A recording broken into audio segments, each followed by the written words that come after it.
Innal hamdalillah nahmaduhu wa nasta'inuhu wa nastaghfiruh wa na'udzu billahi min shururi anfusina wa min sayyiati a'malina.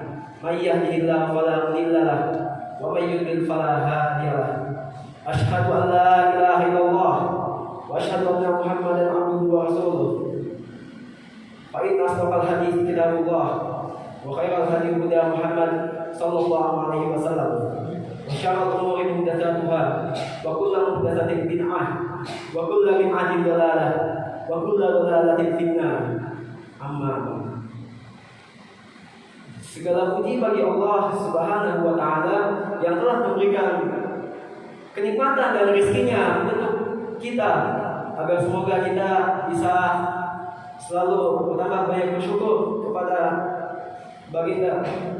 Allah Subhanahu wa taala yang telah memberikan atas kenikmatan dan rezekinya kepada kita semua. Salawat serta salam kita tunjukkan kepada Nabi kita Muhammad sallallahu alaihi wasallam yang telah berubah generasi dari zaman hingga ke zaman, dari zaman jahiliyah hingga ke zaman yang di saat ini penuh keberkahan. Pada sore kali ini saya akan membahas pada pembahasan di antaranya tanda-tanda wusta. Sudah banyak di antara kita banyak fitnah yang begitu menyebar kemana-mana.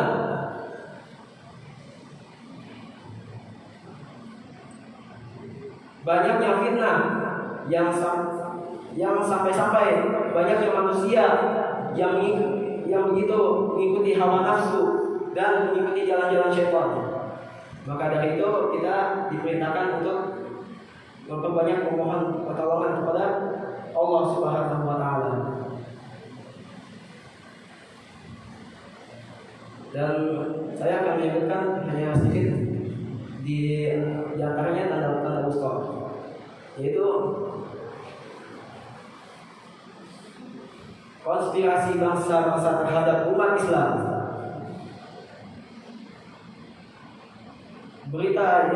Berita Rasulullah Shallallahu Alaihi Wasallam yang telah disampaikan kepada umatnya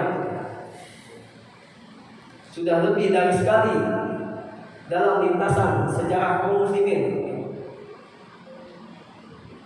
dan dari bangsa-bangsa telah berkonspirasi terhadap umat Islam untuk menyerang umat Islam dan di dalam negeri-negeri mereka. Setelah sebelumnya umat ini memiliki kemuliaan, kekuatan dan kekokohan dalam keimanannya. Dan yang kedua,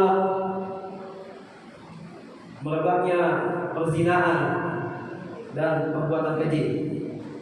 Sudah tak kita lakukan lagi di antara kita.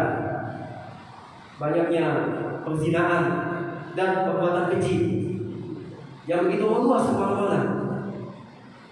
Bukan hanya sekedar di Indonesia saja banyaknya perzinahan, maupun di negara-negara yang lain banyaknya perbuatan zina.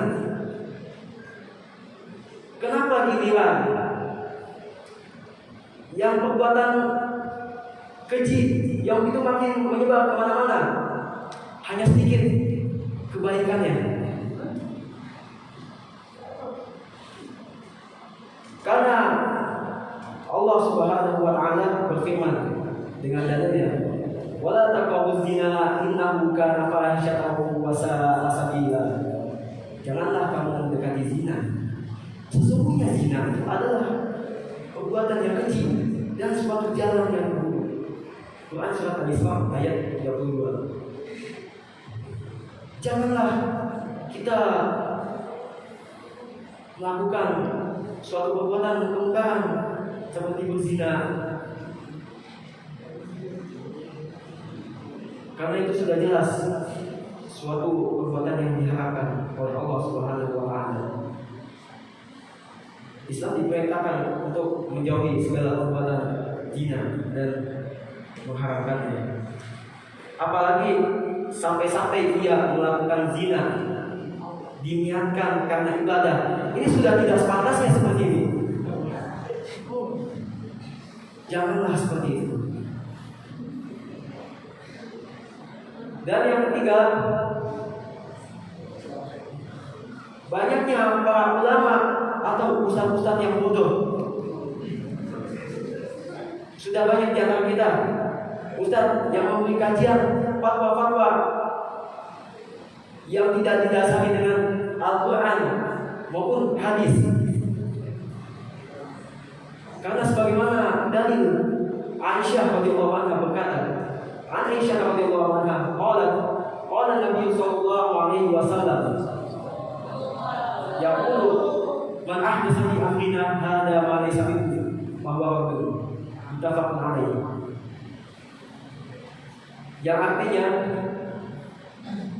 dari Aisyah radhiyallahu anha, ia berkata, Nabi sallallahu alaihi wasallam berkata, barang siapa yang mengada-ngada dalam perkara ini, maka amalannya tertolak. Sudah banyak ya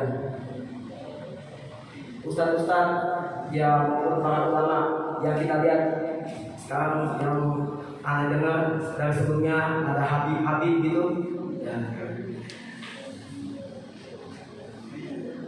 Jangankan bid'ah itu jangan memberikan suatu fatwa yang tidak berdasarkan Al-Quran maupun hadis itu saja jangan.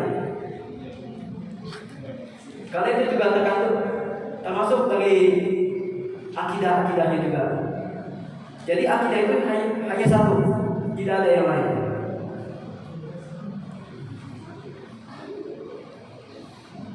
Dan karena Islam berpecah menjadi 72 golongan, hanya satu golongan yang akan masuk surga dan yang lainnya masuk neraka. Yaitu apa satu golongan itu? Yang mengikuti Al-Quran dan As-Sunnah, mengikuti Muhammad Rasulullah SAW dan para sahabatnya.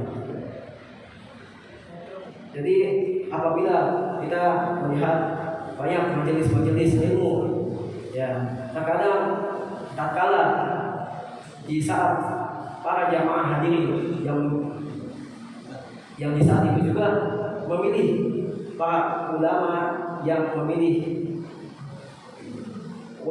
licik dalam ilmu agama, ya jangan sampai seperti ini juga. Dan apabila kita melihat majelis-majelis ilmu, apalagi seperti yang di panggung itu, ya cuma hanya sekadar memberikan ilmu saja, tetapi tidak dengan dalil juga. Cuma hanya yang bisa bikin ketawa-tawa saja, hanya ilmu yang sedikit disampaikan. Nah, kita katakan saja ini sudah tidak sepantasnya lagi. Karena dari itu sekian, hanya sampai sini saja saya menyampaikan. Semoga bermanfaat untuk kita semua. Semoga bisa kalian amalkan juga dari yang saya sampaikan juga. Kurang lebihnya mohon maaf apabila ada kesalahan. Jazakumullahu khairan katsiran. Syukran ala ihtimamikum. Wassalamualaikum